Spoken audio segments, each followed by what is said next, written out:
हमने एनीमे में बड़े बड़े प्लैनेट्स फोड़ने वाली पावर्स, फिजिकल फाइट्स देखी है, पर एक ऐसा एनीमे है जहाँ तलवार की जरूरत ही नहीं पड़ती। वहाँ सामने बैठा इंसान सिर्फ आपसे बात करते करते आपका करियर, आपकी सेल्फ रिस्पेक्ट और आपका पूरा दिमाग क्रैश कर देता है। We are talking about classroom of the elite, जिसका अभी सीजन 4 एकदम तबाही मचा रहा है।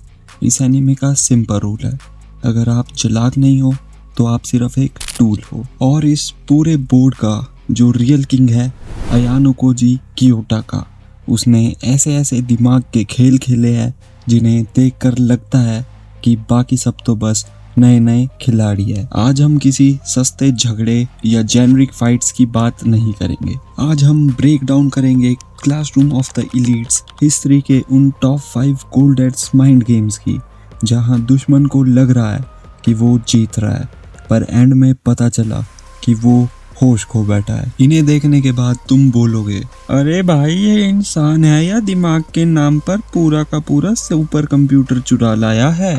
इस माइंड गेम्स की लिस्ट में सबसे पहले चलते हैं वहाँ जहाँ से इस पूरे खेल का लेवल एकदम से ऊपर चला गया था।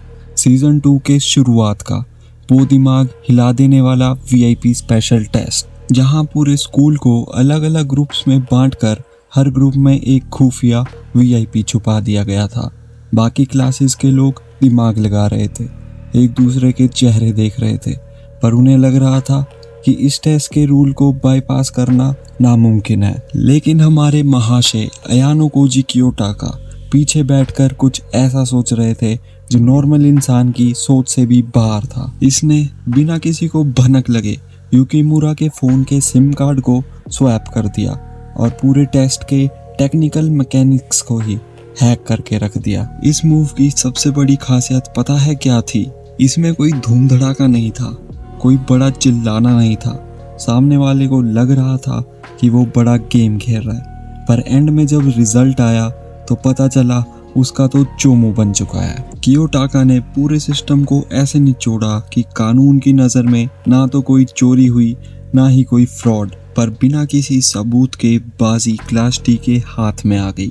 इस मूव ने पहली बार सबको दिखाया कि इस खाली आंखों वाले लड़के से दुश्मनी लेना मतलब सीधा अपने दिमाग का दही करवाना है। इसको कहते हैं बिना किसी आवाज के मार देना, साइलेंसर लगा के। जब बाकी सारी क्लासेस सिर्फ एक पॉइंट जीतने के लिए रो रही थी, तब हमारा हीरो पीछे बैठकर मास्टर प्लान एग्जीक्यूट कर चुका था। रैंक 4 पर आता है वो मास्टर स्ट्रोक जहां क्लासरूम ऑफ द एलीट्स का पूरा साइकोलॉजिकल थ्रिलर जॉनरा एकदम से इंटेंस सर्वाइवल जोन में बदल गया था। हम बात कर रहे हैं सीजन 2 के सबसे आइकॉनिक कन्फ्रंटेशन, जहां क्लास सी का डिक्टेटर रियुएन अपना अल्टीमेट जाल बिखेरता है। रियुएन का प्लान एकदम कैलकुलेटेड था। उसने क्लास डी की इसके कारुइजावा को किडनैप किया, उसे ठंडे पानी से एकदम टॉर्चर किया ताकि वो टूट जाए और क्लास डी के असली मास्टरमाइंड का नाम उगल दे। रियुएन को लग रहा था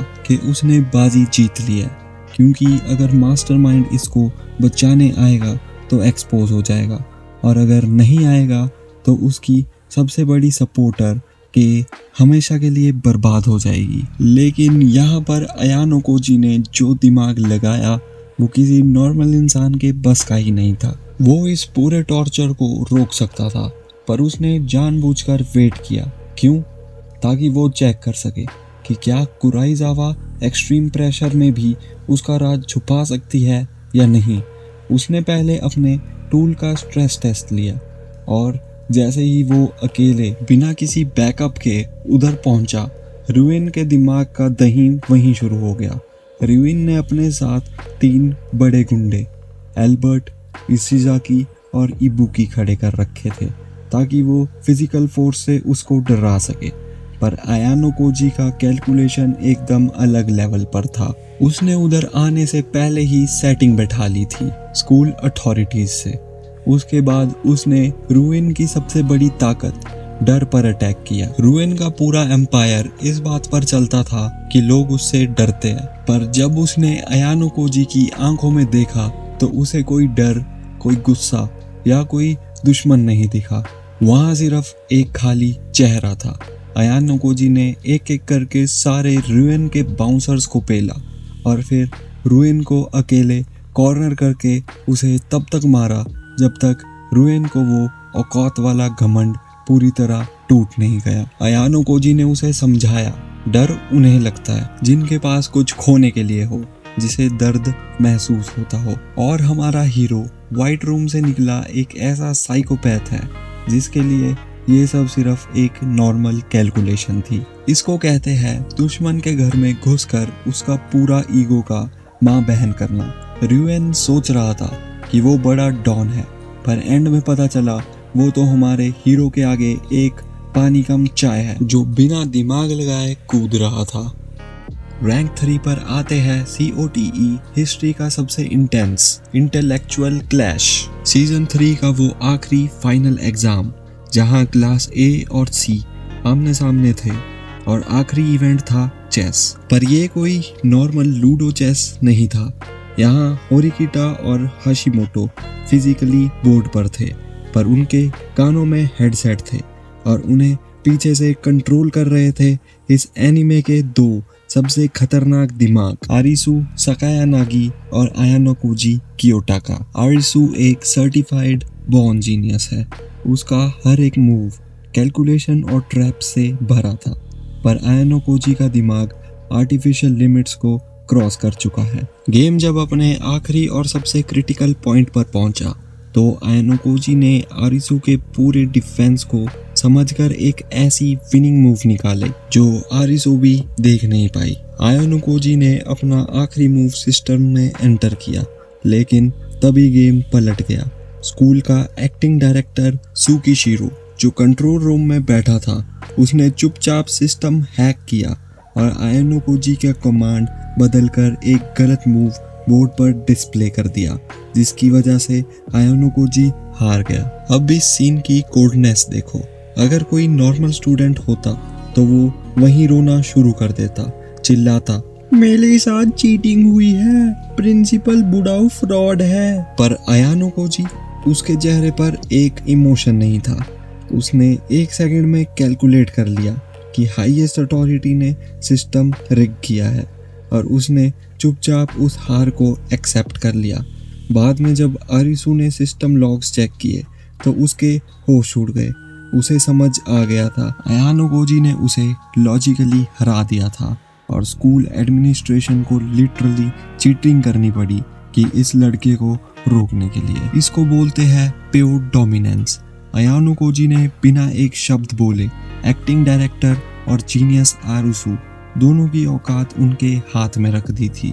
रैंक 2 पर आती है अभी चल रहे सीजन 4 की वो लेटेस्ट तबाही, जहां अयानो कोजी का सामना वाइड रूम से नहीं बल्कि एक नए हल्के दिमाग वाले पर बेहद खतरनाक फर्स्ट ईयर स्टूडेंट से, काजुओमी होसेन। होसेन को स्कूल का सबसे बड़ा गुंडा माना जाता है और उसके पास स्ट्रीट स्मार्ट दिमाग भी है। उसे पता था कि अयानो कोजी को एक्सपेल करवाने पर उसे 20 मिलियन प्राइवेट पॉइंट्स मिलेंगे, तो उसने एकदम नीच और शातिर प्लान बनाया।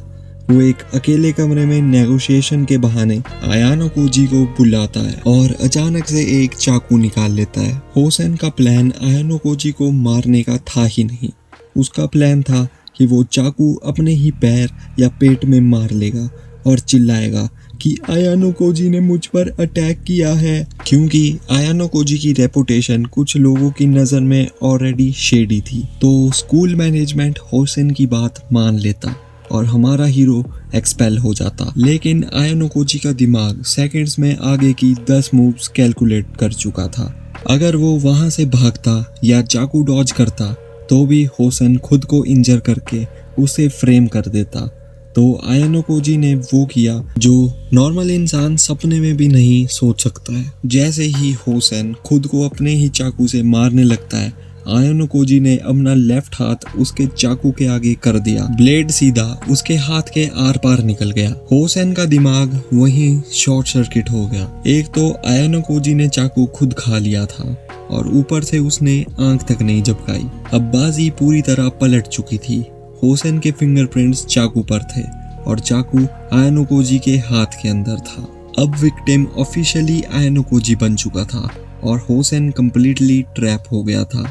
इसको कहते हैं अपने ही खून से दुश्मन का डेथ वारंट साइन करना। होसेन सोच रहा था कि वो गली का गुंडा बनकर दिमाग चला लेगा, पर एंड में उसका खुद का सिस्टम हैंग हो गया। और अब रैंक 1 पर आता है इस पूरे एनिमी हिस्ट्री का सबसे बड़ा और कॉम्प्लेक्स मास्टर प्लान, जो अभी बिल्कुल हमारी आंखों के सामने सीजन 4 में चल रहा है, the second year uninhabited island exam. पहले के एग्जाम सिर्फ एक क्लास या एक स्टूडेंट के खिलाफ थे, पर इस बार गेम बोर्ड पूरा का पूरा आइलैंड है। और आयानोकोजी के खिलाफ कौन है? स्टूडेंट काउंसिल प्रेसिडेंट नागुमो, जो कि अपनी पूरी सेना लेकर घूम रहा है। व्हाइट रूम की नई असैसिन इचिका अमासावा और स्कूल का एक्टिंग डायरेक्टर सुकिशिरो, जो कि अपने गार्ड्स के साथ इस एग्जाम को सिस्टम से रिग कर रहा है ताकि आयानोकोजी को एक्सपेल किया जा सके। एक तरफ सब ग्रुप्स बनाकर सरवाइव करने की कोशिश कर रहे हैं और दूसरी तरफ आयानोकोजी 1 वर्सेस ऑल खेल रहा है। उसने अपने जीपीएस और मूवमेंट को इस तरह से हाइड और मैनिपुलेट किया कि किसी को भनक तक नहीं लगी कि वो कब और कहां मूव कर रहा है। वो अकेले जंगल में बैठकर पूरे स्कूल के पॉइंट्स, रूल्स के लूप होल्स और दुश्मनों के ट्रैप्स को एक ही वक्त पर डॉज कर रहा है। जब एक्टिंग डायरेक्टर ने उस पर डायरेक्ट फिजिकल अटैक करवाया तो उसने चुपचाप एक आइसोलेटेड जगह पर उन गार्ड्स की ऐसी धुलाई की कि सिस्टम को मैनिपुलेट करने वाले खुद सिस्टम में फंस गए। इस लेवल पर आयानोकोजी दिमाग नहीं चला रहा, वो खुद एक चलते फिरते सुपर कंप्यूटर की तरह पूरे आइलैंड को अपने हिसाब से चला रहा है। उसने अपने दुश्मनों को ही एक दूसरे के खिलाफ भिड़ा दिया और किसी को पता भी नहीं चला कि पीछे से डोरी कौन खींच रहा है। भाई जी, इसको बोलते हैं सामने वाले के पूरे अस्तित्व को ही मिटा देना। अगर आप सोच रहे हो कि आप 4 दोस्तों के साथ मिलकर BGMI में 2 स्क्वाड मार के बड़े तुर्रम खान बन गए हो, तो औकात चेक कर लो। यहाँ एक अकेले बंदे ने पूरी स्कूल एडमिनिस्ट्रेशन, काउंसिल प्रेसिडेंट और असैसिन को आइलैंड पर एक साथ पप्पू बनाकर नचा दिया। तो गाइस, ये थे COTE हिस्ट्री के वो 5 सबसे ठंडे और ब्रूटल माइंड गेम्स, जिन्होंने हमें बता दिया कि असली पावर मसल्स में नहीं, इस ऊपर वाले CPU में होती है। जो लाल रंग का सब्सक्राइब बटन है उसे टूल की तरह यूज़ करो और दबा दो। वीडियो को लाइक ठोको और दोस्तों के साथ शेयर करो और कमेंट्स में बताओ कि अगर आयानोकोजी तुम्हारी क्लास में होता तो तुम्हारा क्या हाल होता। मिलते हैं अगले वीडियो में एक और मास्टर क्लास ब्रेकडाउन के साथ। तब तक के लिए सायोनारा।